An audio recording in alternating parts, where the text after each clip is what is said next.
título da nossa mensagem é À Beira da Morte Diante do Salvador.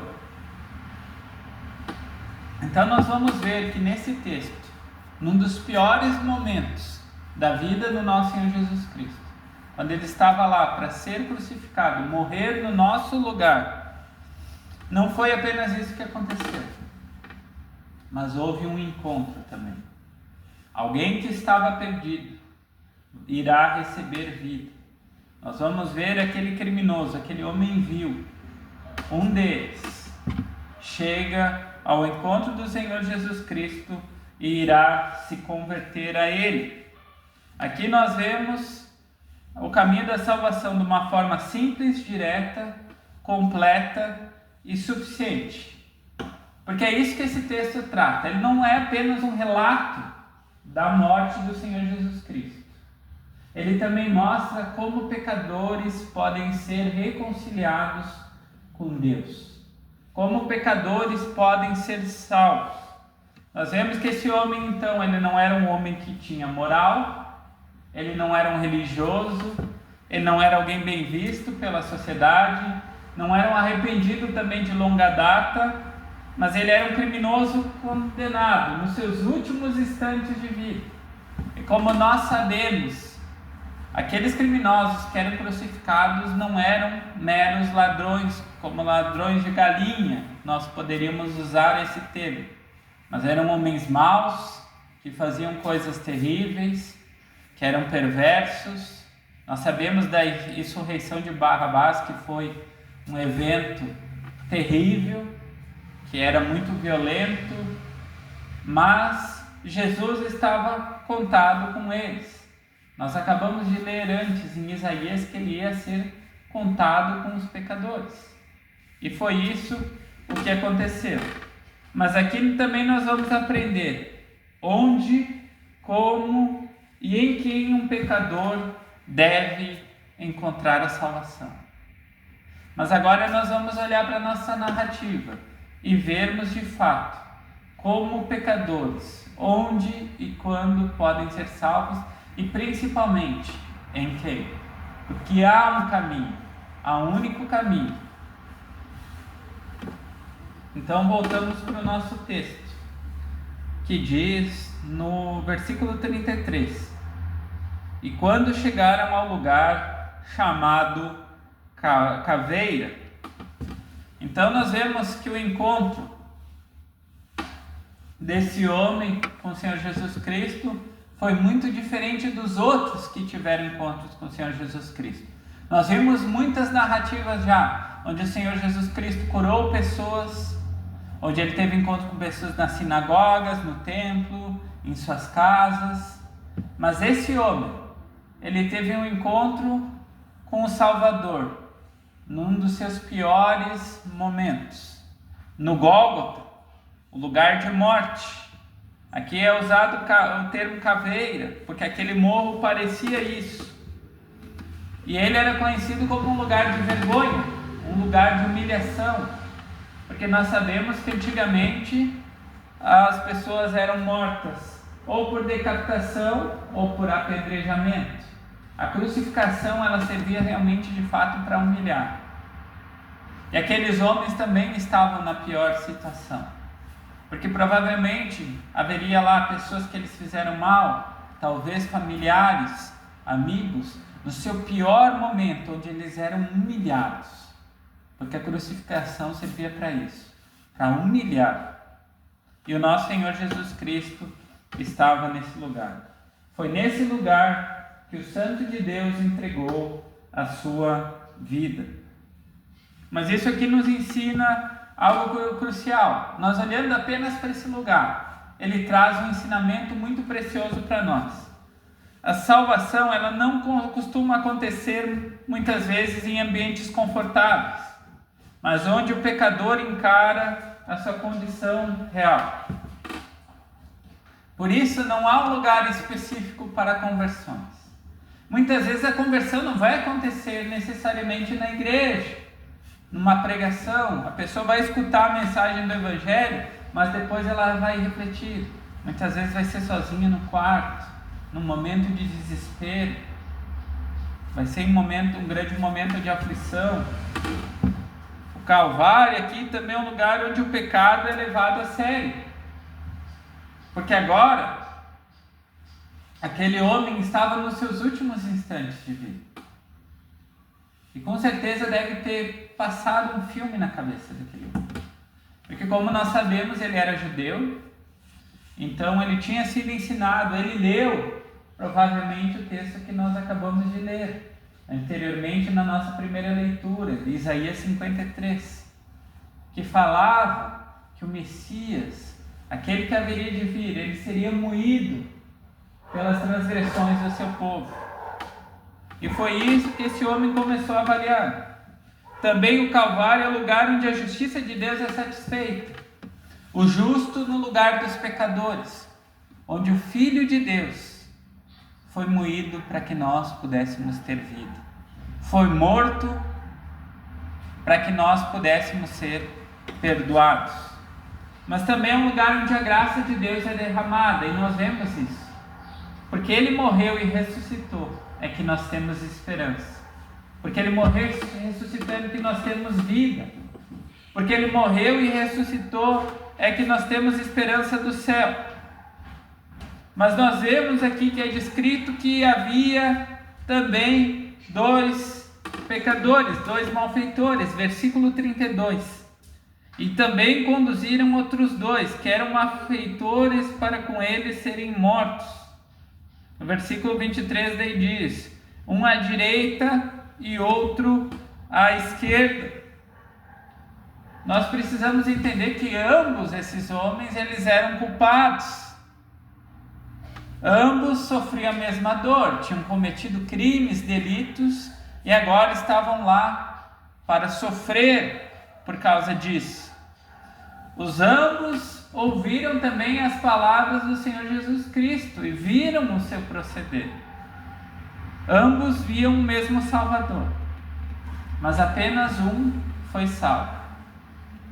Um continuou da mesma forma como viveu, mas outro teve um encontro com o Senhor Jesus Cristo e sua vida foi mudada, foi transformada. O que fez a diferença foi a obra soberana de Deus no coração. E é isso que Deus faz. Muitas vezes as pessoas é a mesma mensagem que é pregada. Uns creem, outros rejeitam.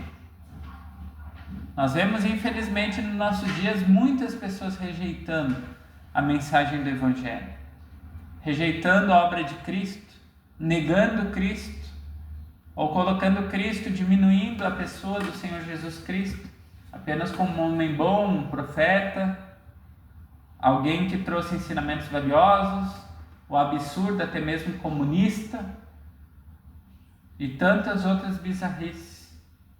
A própria, hoje, televisão tenta passar imagens do Senhor Jesus Cristo que não são corretas, séries e tantas outras coisas, uma série bem conhecida, mas que degrine a imagem do Senhor Jesus Cristo, além de quebrar o mandamento de Deus.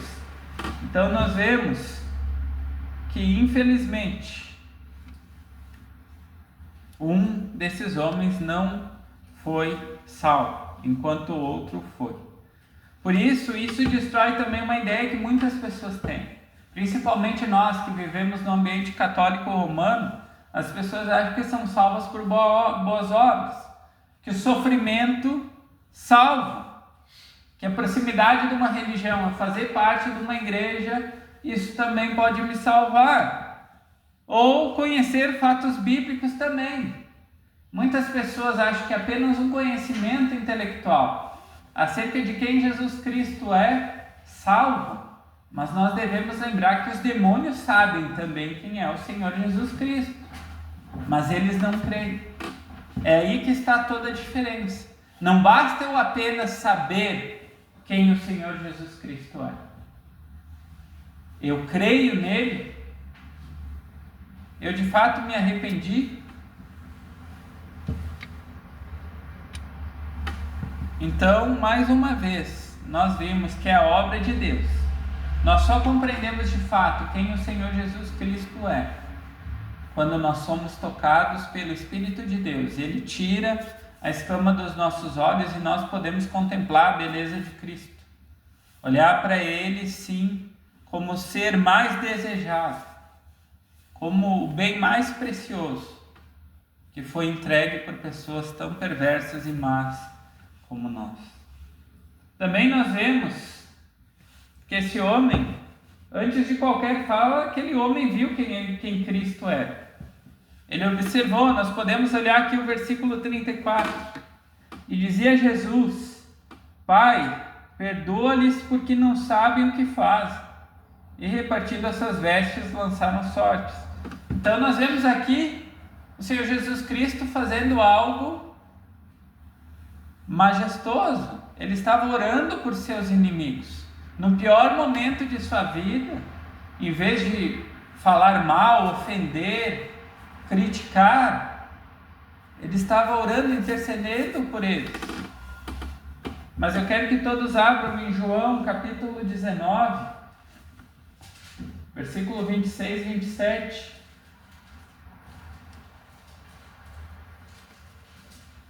João capítulo 19, versículo 26 e 27 diz o seguinte: Ora, Jesus vendo ali sua mãe, e o discípulo a quem ele amava estava presente, disse a sua mãe: Mulher, eis aí o teu filho. Depois disse ao discípulo: Eis aí a tua mãe.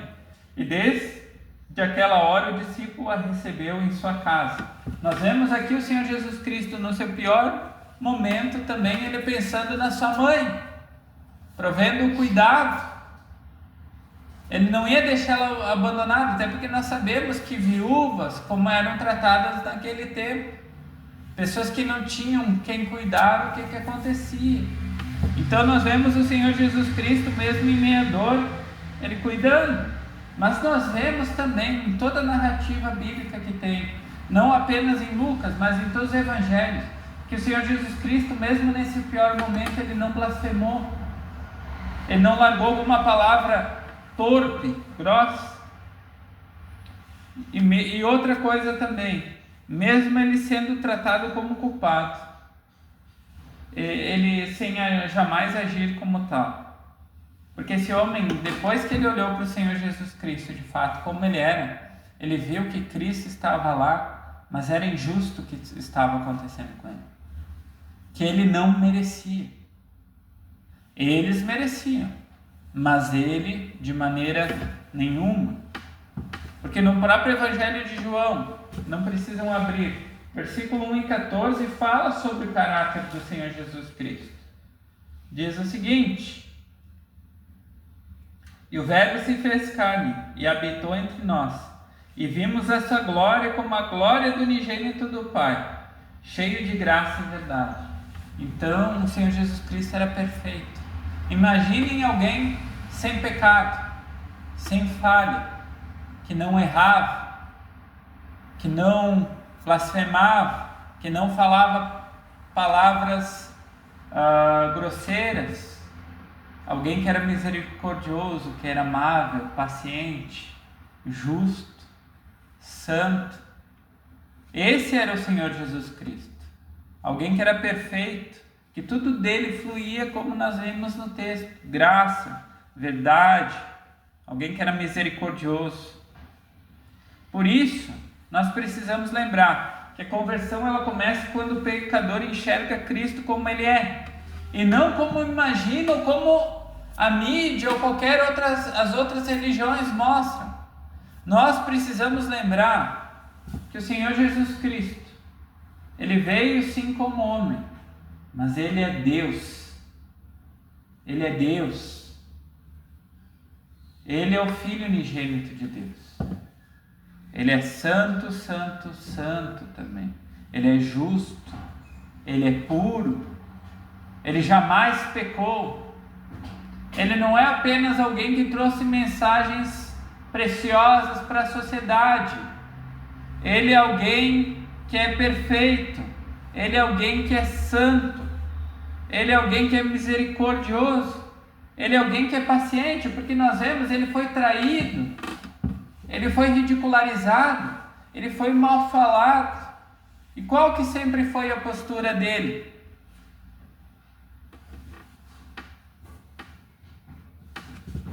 Por isso nós devemos refletir: quem é o Senhor Jesus Cristo para nós? Nós o conhecemos por meio daquilo que a palavra de Deus declara ou por meio de ficções, por meio do que religiões? Nós temos que olhar para a palavra de Deus, que é a verdade. Quem a Bíblia diz que o Senhor Jesus Cristo é? Acerca do seu caráter, acerca do seu proceder. Não é o que eu penso, o que eu acho, colocar Cristo dentro de uma caixinha, mas eu tenho que olhar Cristo como Ele é: Cordeiro de Deus, Filho de Deus, Deus Emanuel, o Alfa, o Ômega, Palavra de Deus. Mas nós vemos também que teve um sermão involuntário em meio a tudo isso, e não foi o Senhor Jesus Cristo que proferiu. Lucas capítulo 23, voltando para o nosso texto, versículo 35, diz: e o povo estava olhando, e também os príncipes zombavam dele, dizendo: aos outros salvou, salve-se a si mesmo, se este é o Cristo, o escolhido de Deus. Então nós vemos aqui que eles declararam a verdade. Realmente o Senhor Jesus era o Cristo, Ele era o enviado de Deus, Ele era o Messias prometido. Aqueles homens, eles não proferiram mentiras. Ele era, como estava escrito, o Rei dos Judeus. Ele é o descendente da mulher prometido lá em Gênesis 3,15, que seria mordido no calcanhar e pisaria na cabeça da serpente. Até a placa falava isso. E eles anunciavam isso, porque eles falavam que Cristo salvava, que Ele era o Cristo, que era Rei, que era o Filho de Deus, e tudo isso era verdade. Eles não falaram nenhuma mentira. Ele era tudo isso que eles falavam, por mais que eles queriam debochar. E aí nós aprendemos algumas coisas importantes para nós também. Que Deus usa até bocas ímpias para conduzir pecadores à salvação. Porque o poder não está no pregador, está na mensagem. É Cristo que salva. Não é o pecador por meio de argumentos, por meio de lógica, por qualquer outra coisa que seja. Mas é a palavra de Deus, é o Evangelho que salva. Não são pregadores por meio de sua oratória, sua eloquência, que chamam pecadores, mas é o Espírito Santo de Deus que age. E nós vemos que até nessa situação, esses homens falaram, e com certeza aquele homem começou a refletir: será que aquilo que eles falam é verdade? Será que este que está ao meu lado não é o Cristo? Não é o Messias? Não é o Filho unigênito de Deus? Com certeza aquele homem arrazoava consigo mesmo e refletia acerca disso. Mas nós vemos então de repente algo maravilhoso que acontece nessa narrativa. A partir do versículo 40. Na verdade podemos ler a partir do versículo 39. E um dos malfeitores que estava pendurados blasfemava dele, dizendo: se tu és o Cristo, salva-te a ti mesmo e a nós. Respondendo, porém, o outro repreendiu, dizendo: tu nem ainda temes a Deus, estando na mesma condenação? Nós sabemos que logo no início, esse que agora estava repreendendo, ele também blasfemava acerca do Senhor Jesus Cristo. Imagine você no pior momento.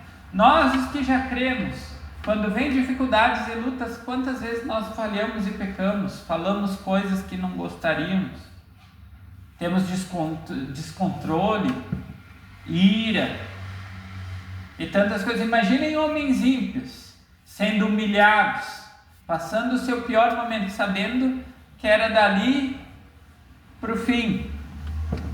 As coisas que eles não devem ter falado.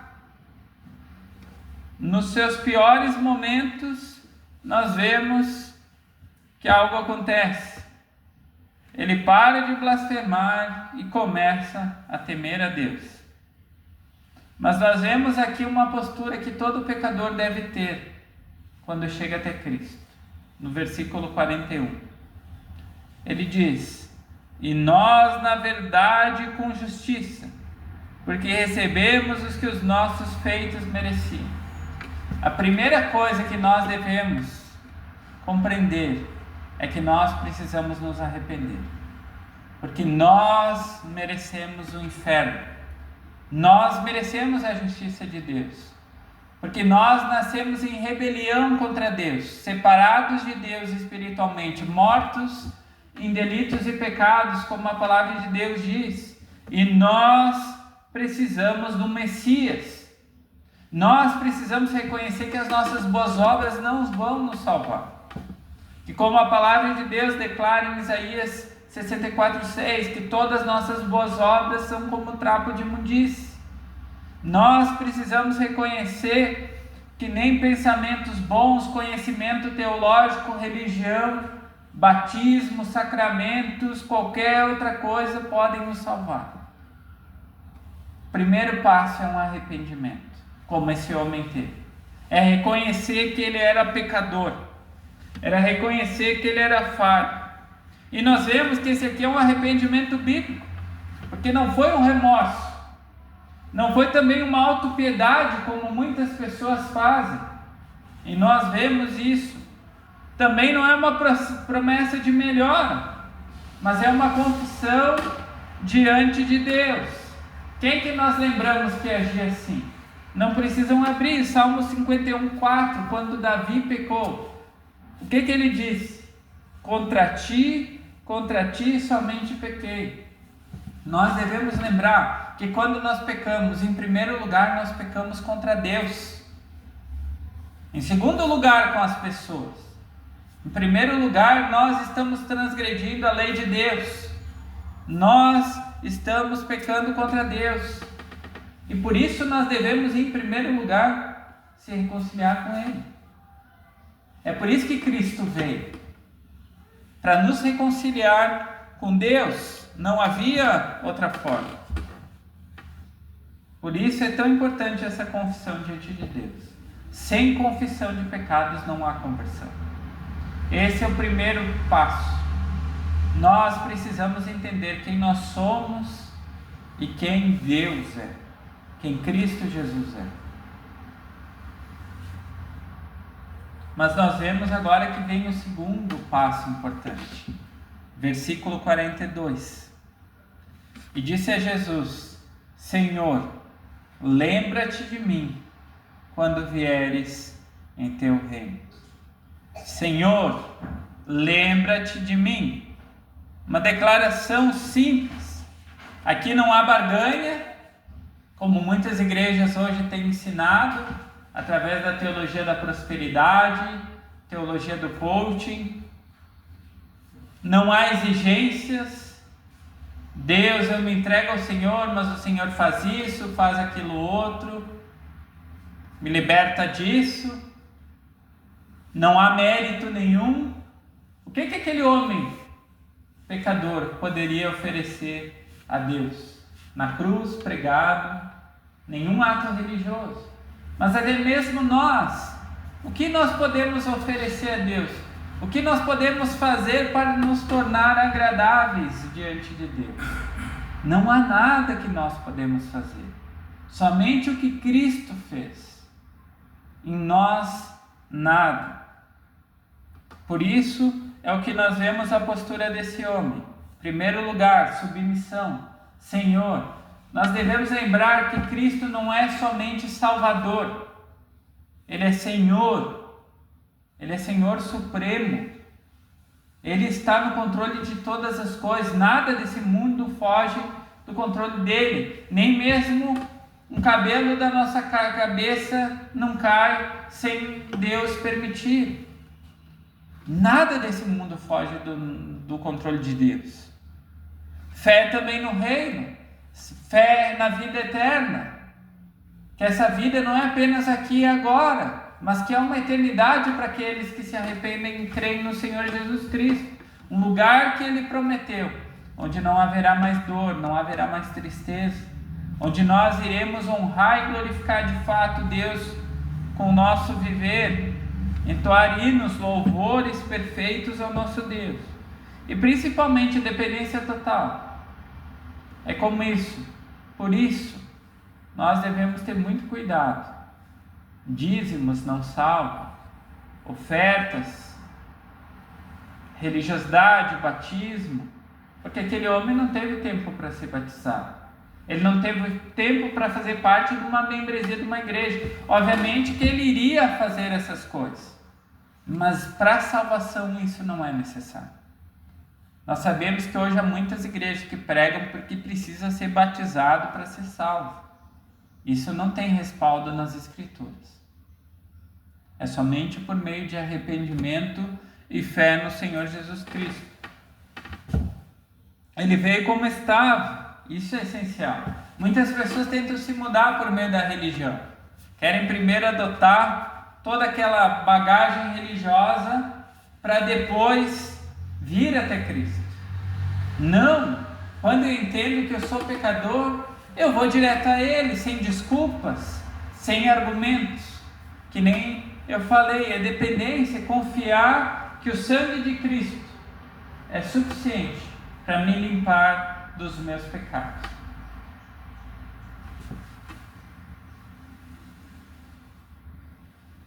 E nós vemos esse ladrão recebendo uma mensagem que nenhum outro, com tanta certeza, recebeu da própria boca do Senhor Jesus Cristo. Versículo 43. E disse-lhe Jesus: em verdade te digo que hoje estarás comigo no paraíso. O que isso nos ensina? Hoje, a salvação é imediata. A partir do momento que nós nos arrependemos e cremos no Senhor Jesus Cristo, eu sou salvo, eu sou perdoado de todos os meus pecados. Não há mais condenação. A vida, o Espírito de Deus habitando na minha vida, como selo da promessa. Por mais que venham momentos difíceis, lutas e tantas outras coisas, nós sabemos, a palavra de Deus diz que nada pode nos separar do amor de Deus. Nem anjos, nem demônios. Nem o presente, nem o porvir. Nós devemos crer nisso. Comigo, o que isso nos ensina? Comunhão com Cristo. A partir do momento que nós nos arrependemos e cremos, nós não estamos mais sós. Nós podemos ter comunhão com Deus por meio de Cristo Jesus. E no paraíso, isso nos dá a certeza da vida eterna. Que é daqui para a eternidade. Que quando chegar o momento final da minha vida, eu não irei para o lago da perdição. Eu irei para o céu. Eu irei passar a minha vida eterna com o meu Senhor e o meu Salvador Jesus Cristo. É isso que nós devemos nos lembrar. E essa declaração do Senhor Jesus Cristo faz. Não tem batismo, não tem sacramento, boas obras, nem tempo para compensar pecados. E nós, como cristãos, nós não devemos perder tempo achando que agora nós vamos compensar os nossos pecados. Nós devemos viver uma nova vida em Cristo. O que passou, passou. A velha vida agora é uma nova vida. Uma nova vida com Cristo, comunhão, relacionamento com Deus. O que passou, passou. Não importa quem você era no passado. Importa quem você é hoje em Cristo Jesus. Uma nova criatura. Agora você é um filho amado de Deus. É alguém que é precioso para Deus. E nisso também nós aprendemos, nós, como reformados, o que nós cremos, somente pela graça, somente pela fé e somente por Cristo. Não há salvação fora disso. Nós somos salvos unicamente pelo Senhor Jesus Cristo, pela graça, mediante a fé no Filho unigênito de Deus. nós devemos lembrar que boas obras não anulam pecados. Religião não remove culpa. Tem muitas pessoas hoje praticando religião achando que isso vai remover a culpa. Pelo contrário, será usado no dia do juízo. O pecado, ele exige punição. É por isso que somente Cristo pode perdoar e pode salvar. É somente Cristo que pode nos reconciliar com Deus. A palavra de Deus declara isso. Porque Deus enviou seu Filho unigênito para que todo aquele que nele crê não pereça, mas tenha a vida eterna. Respondeu Jesus: eu sou o caminho, a verdade e a vida. Ninguém vem ao Pai a não ser por mim. Então só há um único caminho. A salvação também não depende do tempo de conversão, mas da verdade dela. Tem muitos falsos convertidos que fizeram uma oração e acham que são salvos por uma oraçãozinha repetida com o pastor, ou porque usaram palavras mágicas. Não, é um arrependimento, o problema é o coração. Eu preciso de um novo coração, eu preciso ser tocado por Deus, eu preciso ser transformado, e daí sim, com a minha boca eu confesso, porque eu preciso primeiro entender quem eu sou e quem Cristo é. Que Cristo é o mais precioso de tudo, que Ele vale muito mais do que esse mundo inteiro, do que todas as pessoas, todos os lugares, toda a natureza, tudo que tem. Se nós colocarmos numa balança, Cristo vale muito mais. Ele é muito mais precioso do que nós. Gostaria que todos abrissem em Romanos, capítulo 3, versículo 23 a 26.